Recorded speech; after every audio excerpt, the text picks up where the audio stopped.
Assalamualaikum warahmatullahi wabarakatuh. Perkenalkan, nama saya Nurul Abror. Saya moderator di kelompok ini.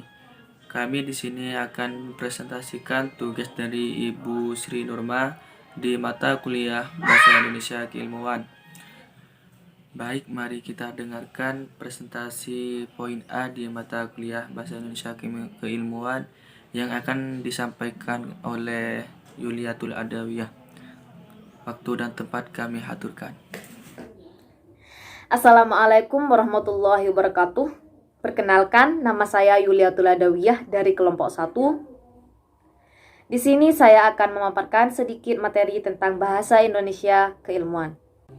Bahasa Indonesia merupakan bahasa yang lahir dengan dilatar belakangi kepentingan politik para pejuang untuk kemerdekaan Indonesia. Manfaat bahasa Indonesia salah satunya yaitu sebagai alat komunikasi antara manusia satu dengan manusia lainnya untuk menyatukan perasaan dan pemikirannya. Dan dalam pembelajaran bahasa Indonesia kita akan mengenal istilah bahasa Indonesia keilmuan dan ragam bahasa baku, di mana penulisan dan karakteristiknya berbeda dengan ragam bahasa Indonesia lainnya. Oleh karena itu menjadi penting untuk kita membahas tentang materi bahasa Indonesia keilmuan, karena dengan ini kita mengetahui tentang penulisan kalimat efektif. Selanjutnya, poin B akan disampaikan oleh Syafiqotun Nabila. Waktu dan tempat kami aturkan. Perkenalkan, nama saya Siti Syafiqotun Nabila, Prodi Ekonomi Syariah kelas B.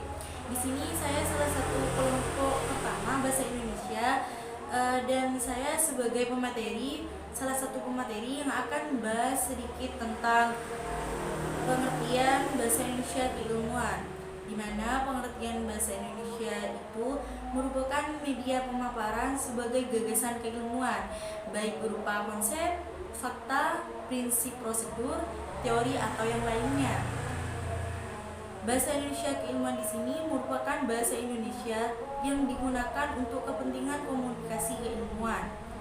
Suatu ragam bahasa Indonesia di sini bersifat ilmiah yang dipakai dalam sesuatu yang resmi oleh para cendekiawan untuk mengoreksikan keilmuan pengetahuan dengan baik. Sebagai alat komunikasi memiliki berbagai ragam menurut Yudi Wudiono. Yang pertama, ragam itu digolongkan berdasarkan tempat dan daerahnya. Dalam berbahasa Indonesia di sini mempunyai tempat atau daerah yang bermacam-macam, sehingga bahasa tersebut bisa kita golongkan atau bisa kita bedakan dengan tempat-tempat lainnya. Contoh kecilnya bahasa Madura, bahasa Jawa itu sangat berbeda. Yang kedua yaitu penuturannya terdapat bahasa cendekiawan.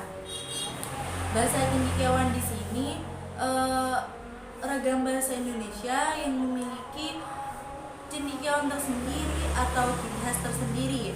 Yang ketiga yaitu sasaran lisan atau bahasa sastra. Bahasa lisan di sini memiliki sebuah bahasa tersendiri sebagai bahasa ilmiah, bahasa sastra, seperti itu. Yang selanjutnya itu ragam bahasa. Baik, terima kasih. Selanjutnya, poin C akan disampaikan oleh Saudari Fatimah El-Zahra. Waktu dan tempat kami persilahkan. Assalamualaikum warahmatullahi wabarakatuh. Saya Fatimah El-Zahra. Di sini saya akan menjabarkan tentang karakteristik bahasa Indonesia keilmuan. Karakteristik bahasa Indonesia keilmuan menurut Ramlan 1983. Yang pertama, menggunakan kata-kata, struktur, frase, dan kalimat baku. 2. Menggunakan kaidah-kaidah bahasa Indonesia. 3. Kata-kata dan struktur dialek harus dihindari. 4. Memakai kata-kata atau istilah dalam arti denotasi, bukan dalam arti konotasi. 5. Lugas, jelas, dan tidak berbelit-belit. 6. Hubungan gramatikal antar unsur bersifat padu. 7. Menghindari kalimat yang menduai arti. 8. Lebih mengutamakan pemakaian kalimat ragam pasif. 9. taat azas dalam segala hal, misalnya dalam pemakaian istilah singkatan, tanda-tanda baca, dan juga dalam pemakaian kata ganti personal. 2. Karakteristik bahasa Indonesia keilmuan menurut Suparno. Yang pertama, lugas dan jelas. Lugas diartikan mengandung makna apa adanya. Bahasa Indonesia keilmuan bersifat lugas berarti bahwa kalimat-kalimat bahasa Indonesia keilmuan mengandung gagasan yang jelas, tidak berbelit-belit, mudah dipahami, tidak diungkapkan dalam bentuk hiasan, dan tidak berbunga-bunga. Agar gagasan yang diungkapkan jelas, bahasa yang digunakan harus jelas.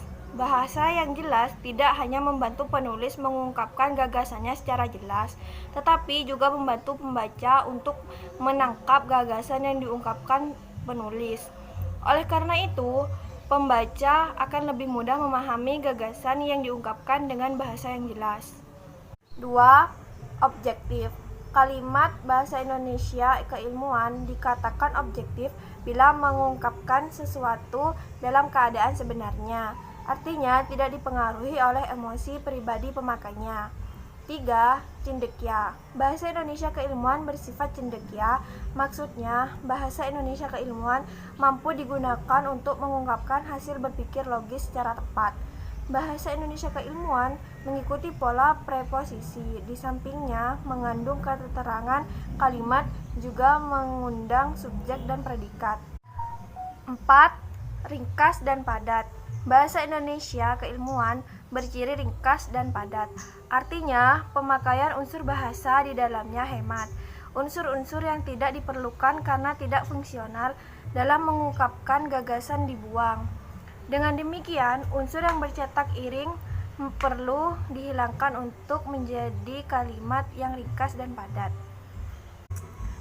5. Konsisten. Bahasa Indonesia keilmuan berciri konsisten, artinya bahasa Indonesia keilmuan itu harus taat asas, selaras, dan tidak berubah-ubah. Unsur-unsur bahasa merupakan pembentukan kata dan taat tulisan, penggunaan ejaan dan tanda-tanda baca. Digunakan sesuai kaidah yang berlaku dan konsisten, sebagai misalnya penggunaan kata tugas, bagi, dan untuk. Bagi digunakan sebagai penghantar objek berkepentingan, untuk digunakan sebagai penghantar keterangan tujuan. 6. Gagasan sebagai pangkal tolak. Gagasan menjadi pangkal tolak bahasa Indonesia keilmuan. Oleh sebab itu, kalimat-kalimat bahasa Indonesia keilmuan berorientasi pada kalimat pasif bukan aktif. Dan poin yang terakhir, poin D, akan disampaikan oleh Yuliatul Adawiyah. Saya Yuliatul Adawiyah. Di sini saya sebagai pemateri, dan kali ini saya akan memaparkan sedikit materi tentang penggunaan bahasa Indonesia keilmuan.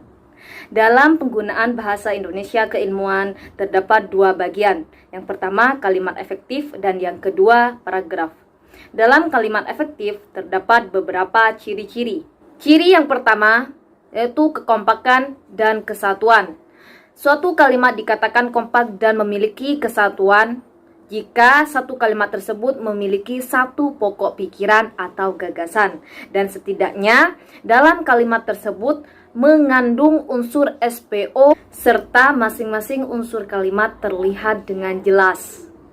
Ciri yang kedua yaitu kehematan. Dalam kalimat efektif meliputi kehematan penggunaan kata, frase, atau unsur kalimat lainnya. Unsur-unsur yang bisa dihemat meliputi pengulangan bagian-bagian kata, penggunaan hiponimi, dan pemadatan kelompok kata menjadi kata. Ciri yang ketiga yaitu kevariasian. Kevariasian bentuk-bentuk kalimat untuk menjaga keseimbangan antara jumlah kalimat panjang dan pendek, kalimat aktif dan pasif, kalimat langsung dan tidak langsung, kalimat berita, tanya, atau perintah. Serta kevariasian mengawali kalimat, misalnya ada yang diawali dengan subjek, predikat, atau keterangan.